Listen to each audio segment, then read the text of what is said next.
Selamat datang kembali. Hari ini kita menyelami satu elemen yang krusial banget buat otak dan ingatan Anda, Hmm, yaitu aliran darah. Sumber kita kali ini bab 5 dari buku Dr. Daniel Amen, Memory Rescue. Fokusnya di B ya, blood flow dalam kerangka Bright Minds itu. betul sekali. Kenapa sih ini penting banget? Gini, otak Anda itu kecil kelihatannya, Iya, cuma 2% berat badan kan? betul, tapi rakusnya minta ampun. Dia pakai 20-30% kalori harian Anda. Wow, Dan juga 20% oksigen dan aliran darah dari seluruh tubuh. Gila kan? Kayak mesin super yang butuh bensin terus-terusan. benar-benar. Ibaratnya sistem logistik utama otak lah. Nah, jadi misi kita hari ini adalah bongkar tuntas kenapa aliran darah sehat itu vital buat memori, terus apa aja sih yang bisa ganggu, seringnya hal-hal yang kita nggak sadari. Mm-mm. Ya, Siap, kita mulai ya. siap. Ya, aliran darah ini kan dasarnya banget. Kalau nggak optimal, nutrisi nggak nyampe, racun nggak kebuang. Efeknya bukan cuma ke memori, tapi ke semua fungsi otak. Benar. Yang sering luput itu banyak faktor resiko gaya hidup kita sehari-hari yang diam-diam menyumbat jalan tol ke otak ini. Dokter Aman kan sering pakai SPECT scan itu ya. Iya, spek. Beda sama MRI yang lihat struktur, SPECT ini lebih kayak peta panas ya. Ngelihat mana area otak yang aktif, mana yang kurang bensinnya, kurang aliran darahnya. Tepat. Dia melihat fungsi. Ini penting banget karena seringkali masalah fungsional kayak aliran darah rendah ini munculnya jauh sebelum ada kerusakan struktural yang kelihatan di MRI biasa. Betul-betul. Preventif jadinya. Iya, yang itu. Hasil speknya nunjukin aliran darahnya rendah banget. Dan Dr. Eman bilang itu salah satu prediktor paling kuat buat masalah kognitif di masa depan. Termasuk Alzheimer. Dan penyebab umumnya yaitu aterosklerosis. Plak lemak numpuk di arteri, bikin kaku dan sempit. Kayak pipa air karatan ya. Persis, aliran jadi seret, tekanan darah jadi naik. Nah, yang menarik, buku ini juga nyebut gen kayak APOE4.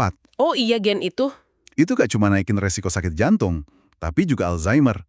Ini bukti kuat banget kalau jantung sehat, otak juga kemungkinan besar ikut sehat. Keterkaitannya erat sekali. Oh oke, mari kita rinci sedikit faktor resiko spesifik dari bab 5 yang bisa bikin aliran darah ke otak seret. Ada yang udah ketebak tapi ada satu nih yang mungkin bikin kaget. Apa tuh? Yang jelas riwayat stroke. Risikonya tinggi banget. Pasti itu. Terus penyakit kardiovaskuler umum. Serangan jantung, gagal jantung, aritmia, hipertensi, tekanan darah tinggi di usia parubaya, itu juga lampu kuning. Uniknya kalau sudah lansia, tekanan darah terlalu rendah juga bisa jadi masalah loh. Jadi kuncinya keseimbangan. Betul. Nggak terlalu tinggi, nggak terlalu rendah juga pas sudah sepuh. Semuanya merusak pipa atau pompanya kan intinya. Hipertensi bikin pembuluh darah kaku lama-lama. Nah, ini dia yang tadi saya bilang mungkin mengejutkan. Disfungsi ereksi atau DE. Ah ya, ini sering dianggap tabu ya. Iya, tapi buku ini menekankan ini bukan cuma soal performa seksual. Seringkali ini sinyal peringatan dini, alarm dari tubuh kalau ada masalah di pembuluh darah secara umum. Betul, semacam canary in the coal mine untuk pembuluh darah. Risikonya naik drastis loh seiring usia, di atas 65 tahun bisa 27 kali lipat. Ini indikasi kuat pembuluh darah Anda mungkin udah nggak sefleksibel dulu. Karena pembuluh darah di area itu kan kecil-kecil banget ya. Jadi masalah sering muncul di situ duluan sebelum kerasa di jantung atau otak. Jadi jangan diabaikan, justru jadi petunjuk buat cek kesehatan vaskuler keseluruhan. Faktor lain, jarang olahraga, kurang dari 2 kali seminggu. Kenapa? Nitric oxide ya. Tepat. Olahraga itu memicu produksi nitric oxide. Molekul ini fungsinya kayak nyuruh dinding pembuluh darah rileks, melebar, jadi lentur.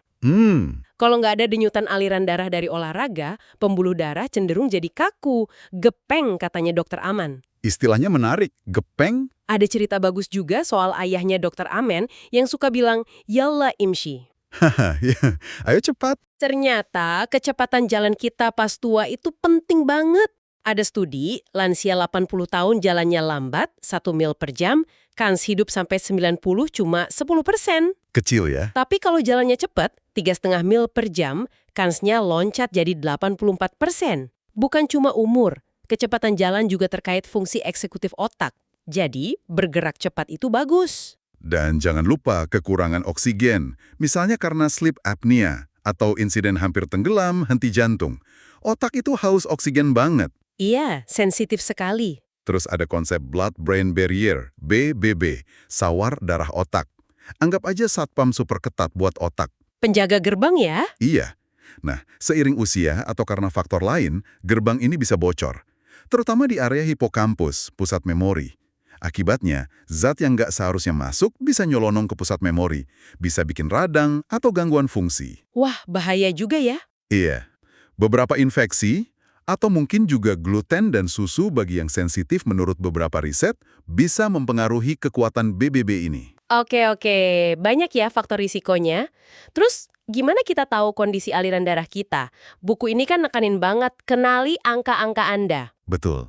Harus diukur. Tes kuncinya apa aja nih dari bab 5? Yang pertama, jelas tekanan darah. Rutin cek, idealnya di bawah 120/80. Oke, standar ya.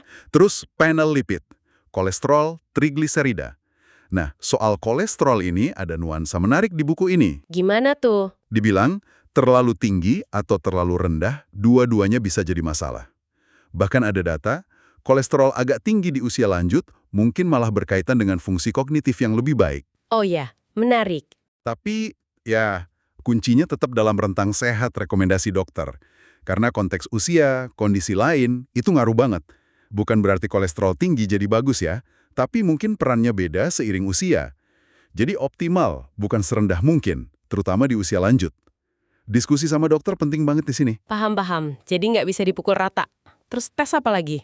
Hitung darah lengkap, CBC, buat lihat ada infeksi atau inflamasi nggak. Oke. Dan ada tes simpel di rumah, tes keseimbangan statis. Oh, yang berdiri satu kaki mata tertutup itu? Iya, berapa lama bisa tahan? Buku ini kasih patokan kasar. 4 detik itu usia keseimbangan 70 tahun, 8 detik usia 55, 12 detik usia 45, kalau 28 detik itu usia 25-30. Cara cepat mengukur usia keseimbangan yang ternyata nyambung juga ke kesehatan otak. Kenapa tes-tes ini relevan sama aliran darah otak sih? Karena semua ini ngasih gambaran risiko kardiovaskular secara umum. Kesehatan jantung dan pembuluh darah itu kan fondasi aliran darah ke otak. Ingat cerita dokter Amen pas umur 50? Yang soal kolonoskopi itu ya? Iya. Dokternya nyaranin kolonoskopi, dia malah nanya, kenapa nggak periksa otak saya juga? Bukannya organ di ujung satunya sama pentingnya? Hah, bener juga ya. Kita sering screening macam-macam organ, tapi otak sering kelewat. Padahal penyakit kayak Alzheimer itu berkembang puluhan tahun sebelum gejalanya muncul.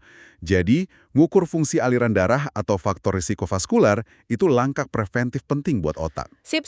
Nah, sekarang bagian paling ditunggu. Solusinya. Apa yang bisa kita lakukan buat genjot aliran darah ke otak berdasarkan bab 5 ini? Oke, ini bagian aksinya ya. Nomor 1, harga mati nih kayaknya. Olahraga teratur. Wajib. Itu fondasinya. Buku ini nyaranin kombinasi. Aerobik kayak jalan cepat, lari, renang. Ini buat naikin BDNF, pupuk buat sel saraf. Betul. Terus latihan koordinasi, dansa, tenis, nah terutama tenis meja. Disebut olahraga otak terbaik. Oh ya, Kenapa tuh? karena melibatkan otak kecil, cerebellum. Itu penting buat koordinasi fisik dan mental ternyata. Menarik. Lalu? Terus latihan mindful, yoga, tai chi. Ini bagus buat kurangin stres, cemas, tingkatkan fokus. Jadi kombinasinya penting ya. Aerobik buat jantung dan pembuluh darah, koordinasi buat koneksi saraf, mindful buat nenangin sistem saraf. Variasi itu kuncinya. Betul, terus yang kedua, kelola tekanan darah. Kalau tinggi ya turunkan.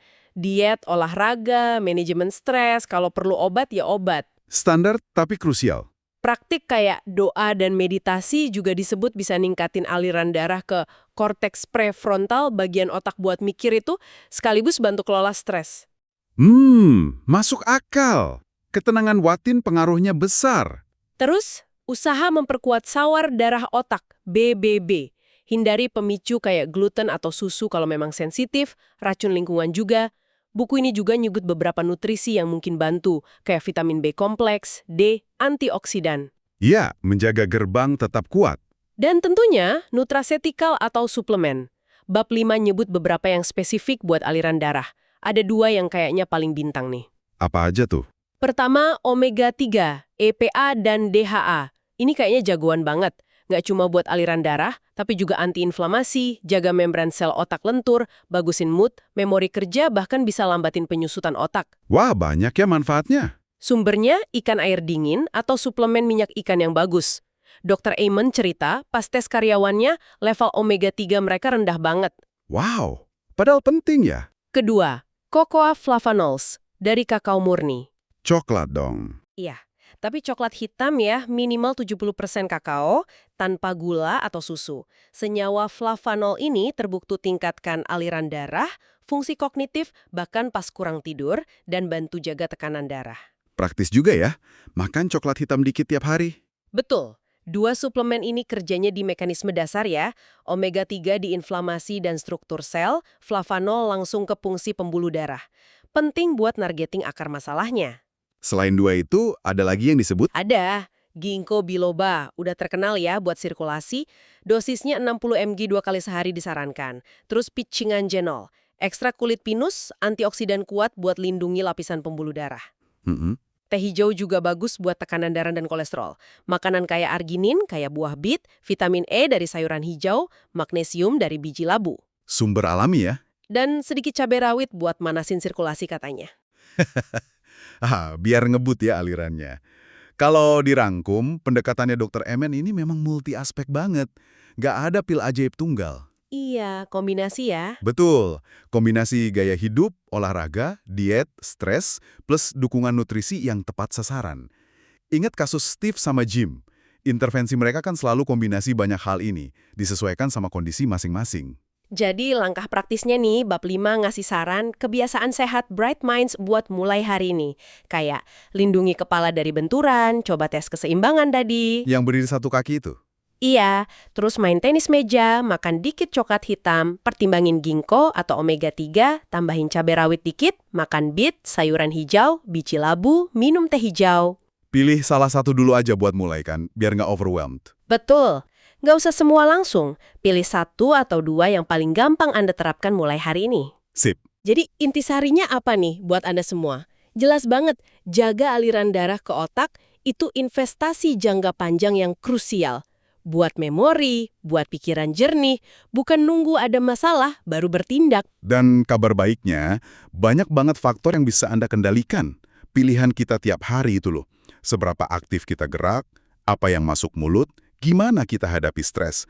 Semuanya ngaruh ke sungai kehidupan yang ngalir ke otak kita. Benar banget. Nah, sebagai penutup nih, ada satu pemikiran buat direnungkan. Mengingat betapa eratnya hubungan kesehatan pembuluh darah yang sinyal awalnya bisa muncul dari hal kayak DE atau tensi tinggi di usia parubaya dengan nasib otak kita puluhan tahun ke depan. Perubahan kecil apa sih yang bisa Anda lakukan hari ini buat melindungi pembuluh darah Anda yang nantinya bakal ngasih bunga paling besar buat kesehatan kognitif Anda, katakanlah 20 tahun lagi? Coba pikirkan dampak jangka panjang dari pilihan-pilihan yang mungkin kelihatan sepele sekarang ini.